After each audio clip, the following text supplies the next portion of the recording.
अगर आपको हमारी कहानी अच्छी लगेगी तो सब्सक्राइब, लाइक एंड अपने दोस्तों के साथ भी शेयर कीजिएगा और कमेंट में ज़रूर बताएंगे कि कैसी लगी हमारी कहानी। बच्चों की सीख। एक पिता अपने बहू बेटे के यहाँ शहर रहने गए। उम्र के इस पड़ाव पर वह बहुत कमजोर हो चुके थे। उनके हाथ कांपते थे और दिखाई भी कम देता था। वो एक छोटे से घर में रहते थे। पूरा परिवार और उनका 4 वर्षीय पोता एक साथ टेबल पर खाना खाते थे, लेकिन बूढ़े होने की वजह से उन्हें खाने में बड़ी दिक्कत होती थी। कभी मटर के दाने उनकी चम्मच से निकलकर फर्श पे बिखर जाते, तो कभी हाथ से दूध छलककर मेजपोश पर गिर जाता। बहू बेटे 1-2 दिन ये सब बर्दाश्त करते रहे, पर उन्हें अपने पिता की इस काम से चिढ़ होने लगी। हमें इनका कुछ करना पड़ेगा, बेटे ने कहा। बहू ने भी हाँ में हाँ मिलाई और बोली, आखिर कब तक हम इनकी वजह से अपने खाने का मजा किरकिरा करते रहेंगे और हम इस तरह चीजों का नुकसान होते हुए भी नहीं देख सकते। अगले दिन जब खाने का वक्त हुआ तो बेटे ने एक पुरानी मेज को कमरे के कोने में लगा दिया। अब बूढ़े पिता को वहीं अकेले बैठकर अपना भोजन करना था।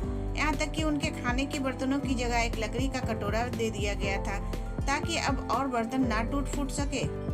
बाकी लोग पहले की तरह ही आराम से बैठकर खाते और जब कभी कभार पिता की तरफ देखते तो उनकी आंखों में आंसू दिखाई देते। यह देखकर भी बहू बेटे का मन नहीं पिघलता। वो उनकी छोटी से छोटी गलती पर ढेरों बातें सुना देते।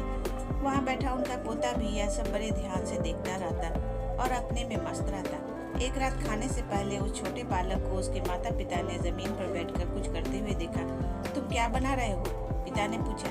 बच्चे ने मासूमियत के साथ उत्तर दिया, अरे मैं तो आप लोगों के लिए एक लकड़ी का कटोरा बना रहा हूँ, ताकि जब मैं बड़ा हो जाऊँ तो आप लोग इसमें खा सकें। और वह फिर से अपने काम में लग गया।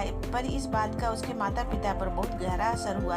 उनके मुंह से एक भी शब्द नहीं निकला और आंखों में आंसू बहने लगे। वो दोनों बिना बोले समझ चुके थे कि अब उन्हें क्या करना चाहिए। उस रात वो अपने बूढ़े पिता को वापस डिनर टेबल पर ले आए और फिर कभी उनके साथ बुरा बर्ताव नहीं किया। जी हाँ दोस्तों, हम अक्सर अपने बच्चों को अच्छी बातें सिखाते हैं, पर हम ये भूल जाते हैं कि असल सीख शब्दों में नहीं, हमारे कर्म में छुपी होती है। अगर हम बच्चों को बस ये नसीहत देते रहें कि बड़ों की इज्जत करो, सबका सम्मान करो और खुद उसके उल्टा सलूक करें, तो बच्चा भी ऐसा ही करना सीखता है। इसलिए कभी भी अपने माँ बाप के साथ ऐसा व्यवहार ना करें कि कल को आपकी औलाद भी आपके लिए लकड़ी का कटोरा तैयार करने लगे।